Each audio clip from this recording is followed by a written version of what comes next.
Geological survey of India నేతృత్వంలో జరిగిన జాతీయ సదస్సుకు మంత్రి కొండా సురేఖ ముఖ్య అతిథిగా హాజరయ్యారు.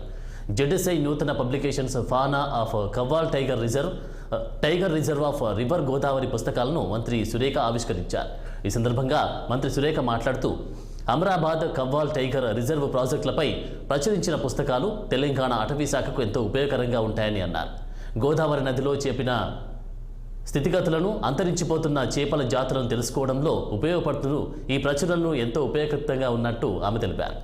చేపలు, మత్స్య వనరుల పట్ల ఆసక్తి ఉన్న యువ పరిశోధకులు, విద్యార్థులకు ఈ జాతీయ సదస్సు ఉపయోగకరంగా ఉంటుందని మంత్రి కొండా సురేఖ అన్నారు. సదస్సుకు హాజరైన శాస్త్రవేత్తలను మంత్రి సురేఖ అభినందించి సత్కరించారు.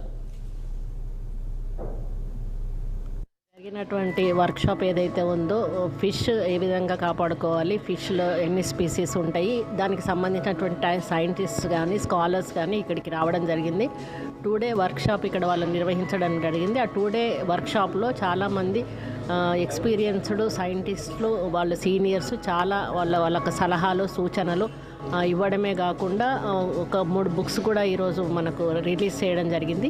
ఇందులో వీళ్ళ ముఖ్య ఉద్దేశం ఏంటంటే ఫిష్ జాతిని ఏ విధంగా కాపాడుకోవాలి, దాన్ని ఏ విధంగా పెంపొందించుకోవాలి, అదేవిధంగా మనకు కమర్షియల్గా కానీ డొమెస్టిక్గా కానీ మనం యూజ్ చేసుకోవడానికి ఎందులో ఎటువంటి ఆహారం అంటే దాంట్లో ఉండేటువంటి ఫ్యాట్ ఏంటి, అవన్నీ కూడా DNA టెస్ట్లు అవన్నీ కూడా చేయడం జరుగుతుంది.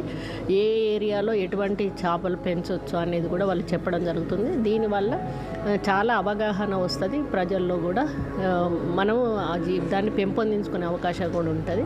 కాబట్టి ఇటువంటి మన దగ్గర చాలా రిజర్వాయర్స్ కానీ వాటర్ సోర్సెస్ కానీ తెలంగాణలో ఎక్కువ ఉన్నాయి. కాబట్టి మనం ఈ ఫిష్ సీడ్ కానీ ఫిషెస్ని కానీ ఎన్ని రకాలుగా ఏ విధంగా పెంచవచ్చు అనే దాని మీద కూడా మేము క్వశ్చన్ చేయడం జరిగింది. వాళ్ళు కూడా మాకు వివరంగా చెప్పడం జరిగింది. ఎందుకంటే భవిష్యత్తులో ఎవరైతే ముదిరాజులు కానీ వాళ్ళు ఉంటారు, బెస్త వాళ్ళకి ఇది ఒక జీవనోపాధి. వాటిని మనం ఇంక్రీజ్ చేసినట్టయితే వాళ్ళ కమ్యూనిటీకి ఇది లాభంగా ఉంటుంది. కాబట్టి దాన్ని మేము ముందుకు తీసుకెళ్ళడానికి వాళ్ళతో కోఆర్డినేట్ చేసుకోవడం జరిగింది. ఈరోజు ఇక్కడ